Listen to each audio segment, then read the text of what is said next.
करतात त्याच पद्धतीने डिपनेक जर कट केले तर हा एवढा जो कपडा असणार आहे एवढा तर तो घोळ होणार आहे आपल्या ब्लाउज साठी. अशा चुने केले आणि हे एवढं आपला शोल्डर येणार आहे इथे. हे स्कार कशा आहात सगळ्या? मस्त मजेत असाल अशीच अपेक्षा करताय. मागे एक आपण व्हिडिओ अपलोड केला होता, त्या व्हिडिओ मध्ये मी डिपनेक खूप जास्त मोठा डिपनेक 10च्या पुढे म्हणजे 11, 12, 13 पर्यंत जरी आपल्याला डिपनेक शिवायचं असेल विदाउट नॉट आणि विदाउट शोल्डर खाली पडण्यापासून किंवा काख्यामध्ये चुने येतात, या असे काही खूप सारे प्रॉब्लेम असतात जेव्हा पण आपण डिपनेक शिवत असतो. कोणाला शोल्डर खूप छोटं शिवायचं असतं तर कोणाला खूप मोठं शिवायचं असतं. तर त्यावरती पण तो व्हिडिओ एक डिटेलमध्ये तुमच्याशी शेअर केला होता. तर त्यामध्ये खूप सारे ताईंच्या कमेंट आलेल्या आहेत. त्यातली एका ताईची कमेंट अशी आहे की 38 साईज आणि 40 साईज जर असेल तर तेव्हा त्यांना डिपनेक शिवत असताना काय चेंजेस करायचे आहेत. तर त्या म्हणतात की ताई मला प्लीज थोडस डिटेलमध्ये सांगा. तर त्यावरती आपण व्हिडिओ पाहणार आहोत. आता जरी व्हिडिओ 38 आणि 40 साईज साठी असेल आणि तुम्ही चॅनलवर नवीन असाल, जर तुम्ही तो व्हिडिओ पाहिला नसेल तर हा व्हिडिओ पूर्ण पहा.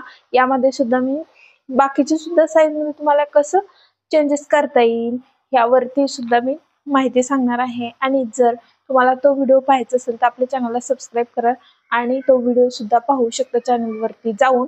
आणि त्याचबरोबर याची लिंक सुद्धा मी डिस्क्रिप्शन बॉक्स मध्ये देऊन ठेवते, तर तिथे तुम्ही जाऊन तो व्हिडिओ नक्कीच पाहू शकता. तर आज वेळ न घालवता या आपण व्हिडिओला सुरुवात करूया. आता इथे पहा, आपण हे जे माप मी तुम्हाला दाखवणार आहे त्यासाठी उंची 14 इंच, छाती 40 इंच, कमर 34 इंच आणि गळा 11.5 इंच म्हणजे डिपनेक मध्ये येतो. तो इथे तुम्ही 12 पर्यंत सुद्धा घेऊ शकता, 12.5 सुद्धा. या पद्धतीने आपल्याला माप टाकायचं आहे. जसं आपण कॉमन शोल्डर, आता ह्या साईज साठी आपण कॉमन शोल्डर काय घेतो, शोल्डर हे 5.5 इंच घेतो आणि आर्म होल जो आहे तो 6.5 घेतो. या साईज साठी म्हणजे 40 साईज साठी जर आपल्याला ब्लाऊज शिवायचा असेल तर 38-40 ला एकच माप येतं. तर त्यासाठी आपण हे घेतो माप शोल्डर. इथं शोल्डर जो आहे शोल्डरचा एस लिहिते आणि आर्म होलचा ए लिहिते मी तुमच्या लक्षात राहण्यासाठी, म्हणजे आपल्याला समजण्यासाठी. ठीक आहे. आणि आर्म होल जो आहे तो 6.5 इंच घ्यायचा आहे. तर अशा पद्धतीचं आपलं रेग्युलर माप असतं. पण जेव्हा डिपनेक शिवायचं असतो तेव्हा यामध्ये चेंजेस करायचे असतात. आता आर्म होल मध्ये आपण चेंज करायचा नाही, परंतु तो आपोआपच होतो. तो कसं होतं ते तुम्हाला मी दाखवते. आता इथे ब्लाऊजची जी पण उंची असेल ते आपल्याला घ्यायची आहे. आता 14 इंच उंची आहे. आता जेव्हा पण आपण डिपनेक शिवतो तेव्हा एक गोष्ट लक्षात ठेवायची, ती म्हणजे आपण कधीही उंची भरपूर ठेवायची ब्लाऊज साठी. तर इथून हे 14 इंच येते, त्याची लाईन खेचून घेते.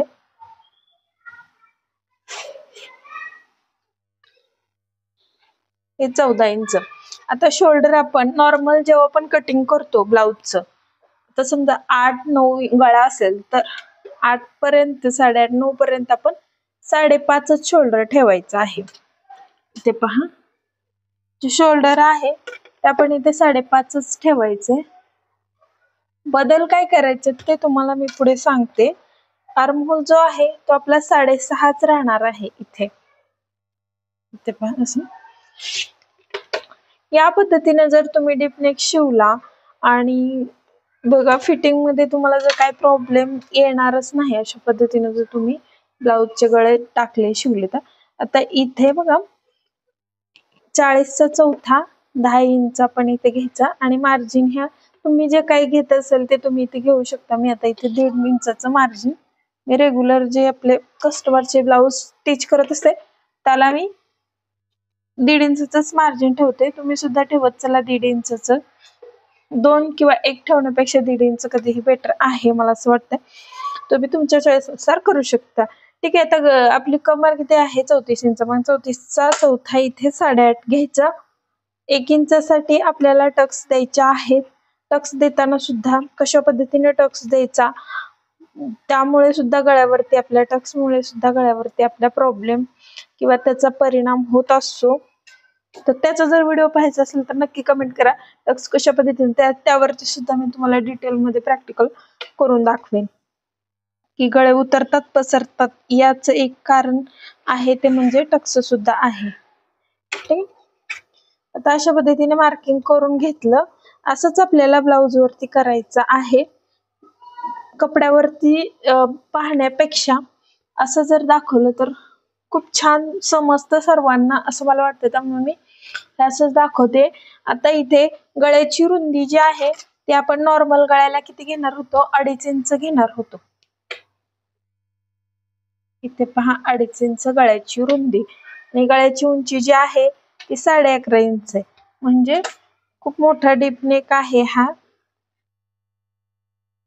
आणि आता खालून आपल्याला गळा कसा ठेवायचा आहे, तर थोडस डीप हवं असेल तर इथे तुम्ही 3 सुद्धा घेऊ शकता.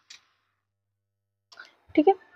हे नॉर्मल नॉर्मल म्हणजे डीप नेकला आपण असं शोल्डर घेतलं, असं घ्यायचंच नाही. हे मी तुम्हाला नॉर्मल माप सांगते आणि त्यामध्ये काय चेंजेस करायचे म्हणजे आपला डीप नेक शिवता येईल हे तुम्हाला मी दाखवते.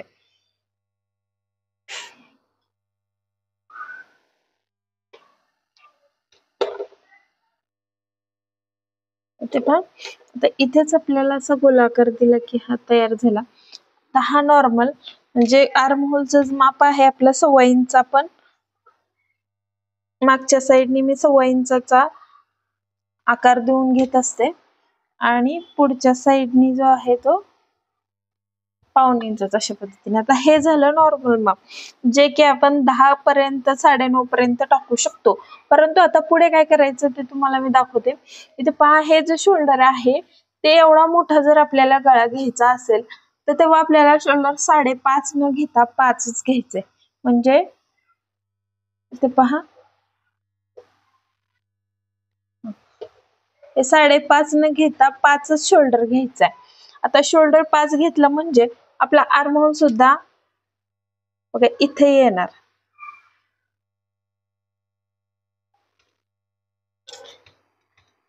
हे पाहू शकता. मी अगोदर तुम्हाला सांगितलं की आपण शोल्डर मध्ये चेंजेस केले की आर्म होल मध्ये बरोबर चेंजेस होणार आहेत. आपण इथूनच आर्म होल म्हणजे अलीकडाला जर तुम्ही इथूनच शोल्डर जर अशाच पद्धतीने कट केला आणि गळा सुद्धा असंच केला तर हे शोल्डर जे आहे ते खाली पडतं. आणि हे पहा, याचं जे 1.25 इंचाचा आकार आहे तो आपल्या इथे जाणार आहे, इथे. आणि जर तुम्ही नॉर्मल ज्या पद्धतीने साधे ब्लाउज कट करतात त्याच पद्धतीने डीपनेक जर कट केले तर हा एवढा जो कपडा असणार आहे एवढा तर तो घोळ होणार आहे आपल्या ब्लाउज साठी, अशा चुन्या होणार आहेत. ठीक आहे.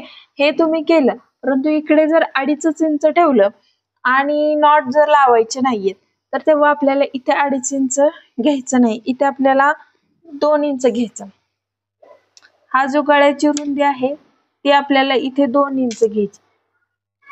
आणि जर कोणी नॉट लावून त्यांना डीपनेक चालणार असेल तर त्यांना तुम्ही 2.5 इंच सुद्धा ठेवू शकता.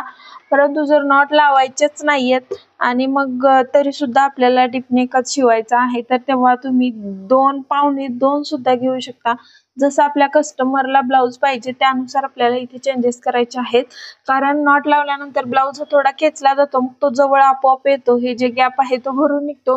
परंतु जेव्हा आपल्याला नॉट लावायचेच नाहीयेत तर तेव्हा आपल्याला हे अशा पद्धतीने इथे हे हे जे थोडस गॅप आहे म्हणजे 1/2 इंचाचा वरून जे 2.5 इंच घेणार होतो तिथे आपण 2 इंच घेतले. तर पहा, एवढंच इथे आपल्याला इथे चेंज आहे हा आणि हा आर्म होल मध्ये. आता इथे जर कोणाला शोल्डर खूपच कमी हवं असेल, आता हे शोल्डर बघा इकडे 1.25 इंच गेले आणि हे एवढं आपलं शोल्डर येणार आहे. इथे हे आपलं शिलाईमध्ये जाणार आणि 1.25 इंचाचं शोल्डर आपल्या इथे तयार होईल. तर तेवढं ठीक आहे. कोणाला 1.5 इंचाचं शोल्डर हवं असेल तर तेव्हा आपण काय करायचं, इकडनं अजून थोडस 1/2 इंच आत घेतलं तरीही चालणार आहे डीपनेक साठी, काहीही प्रॉब्लेम नाही. पण तेव्हा डीपनेकच हवा. जर तुम्ही छोटा गळा केला आणि शोल्डर कमी आहे हे चालणार नाही. अशा पद्धतीने तुम्ही कटिंग करायचा.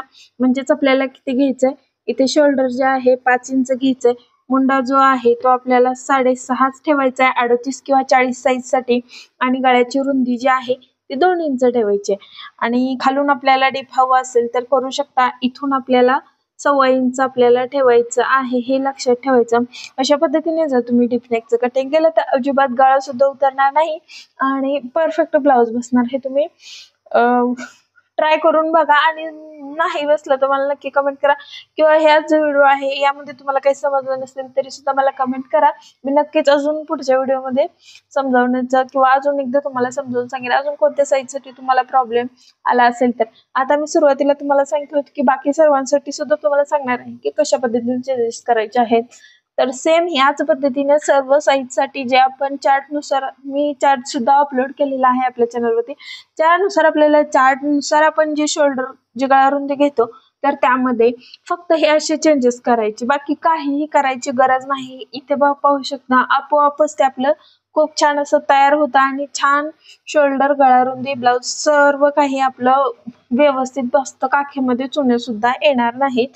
तर हा जो व्हिडिओ आहे तो मी तुम्हाला अशा पद्धतीने समजून सांगितलेला आहे. जर तुम्हाला काही अजून समजलं असेल तर कमेंट करा. व्हिडिओ आवडला असेल तर व्हिडिओ लाईक करा. चॅनलवर नवीन असाल तर चॅनलला सबस्क्राईब सुद्धा करायचं आहे अशाच सोप्या सोप्या नवीन नवीन व्हिडिओ पाहण्यासाठी. ठीक आहे. तर हा व्हिडिओ जो आहे पूर्ण पाहिल्याबद्दल खूप खूप धन्यवाद.